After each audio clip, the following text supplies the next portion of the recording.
Donc, on est arrivé chez Pauline, mais elle était sur ses gardes. Quand je vous dis sur ses gardes, elle était sur ses gardes. Donc, Pauline était contente d'avoir arrivé. Puis le fameux Robert n'était pas encore arrivé, lui, non plus. Tu vois, c'était planifié, extraordinaire. Donc, Pauline a expliqué la même chose à Nicole, ce qu'elle m'avait expliqué. Elle a eu le même sourire que moi, la même délivrance que moi. Et là, je me suis dit, hey, non, je me suis pas fait pogner. Parce que Nicole, là, en acceptant ça, j'étais sûr et certain que je ne m'étais pas fait pogner. Parce que sinon, elle flaire assez vite, elle. C'était une joie.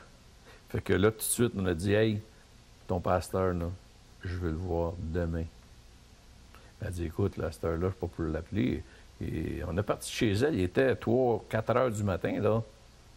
Il me restait peut-être 1 heure à dormir, là, mais je suis allé travailler, je n'étais même pas fatigué, là. Et c'était extraordinaire ce que je vivais, là. Je flottais, là. Tu sais, vraiment, je flottais. Donc, elle me dit, bon, demain, je vais l'appeler, puis je te rappellerai. Donc, le lendemain, elle ne m'a pas appelé. C'est moi qui suis rendu chez elle. On s'arrête pour une pause.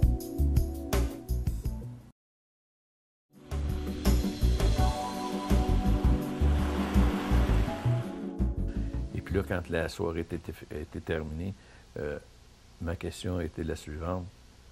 Est où ton église? Et à quelle heure que vous avez vos services?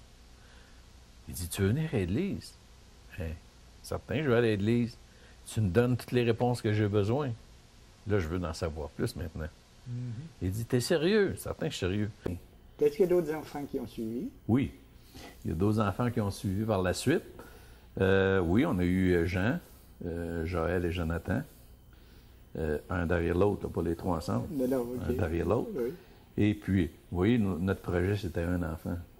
Mais Dieu avait dit Il 3 avait enfants. décidé autrement. Oui. Donc, Est-ce qu'on pourrait appeler ça des vies transformées? transformé, bien sûr. C'est sûr que c'est une vie transformée. Parce que je me souviens en terminant, parce qu'évidemment le temps passe, Oui. de ce beau verset que tu me citais tantôt. Oui, oui. Ce verset-là qu'on peut trouver dans le titre, dans l'Épître de Titre, au verset 3. Alors, moi aussi, j'étais autrefois un insensé, désobéissant, égaré, asservi à toute espèce de convoitise et de volupté, vivant dans la méchanceté, dans l'envie, digne d'être haï.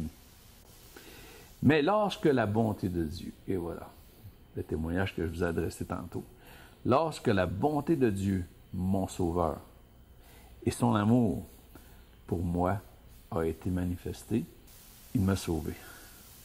Il m'a sauvé. J'en ai aucun doute. Non à cause des œuvres que j'aurais faites, là, mais selon sa miséricorde. Par, évidemment, la reconnaissance de tes fautes. Mais oui. Parce qu'évidemment, tu as reconnu à travers ça Je me suis repenti. tu vivais selon Oui. la chair. Tu sais, c'est pas une grosse décision qu'on a à prendre. C'est un oui ou un non.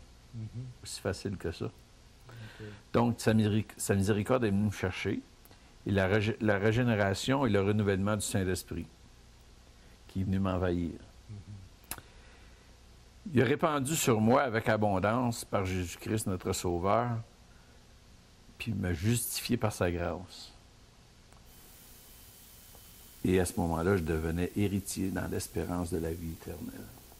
Et je veux quand même profiter de l'occasion pour te remercier du fond du cœur d'avoir partagé avec nous un brin de ta vie, la vie de ta famille, de tes enfants, et aussi l'épreuve, évidemment, que tu as vécue à travers tout ça.